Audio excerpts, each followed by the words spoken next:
Jednou žil chlapec, který miloval čtení.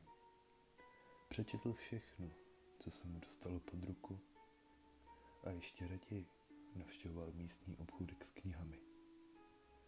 Jednoho dne si chlapec uvědomil, že už přečetl vše, co obchod nabízí.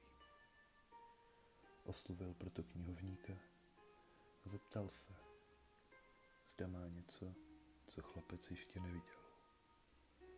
Knihovník odpověděl: ach ano, mám. A vytáhl knihu pojmenovanou Smrt.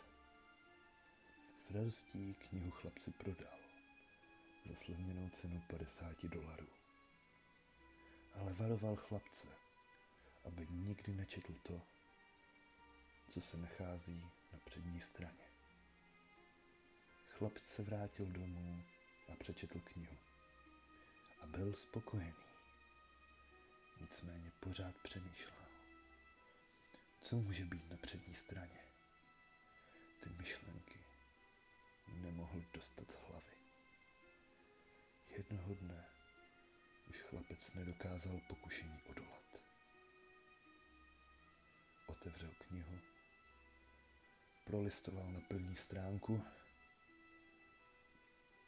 a opustil knihu bez zděšení.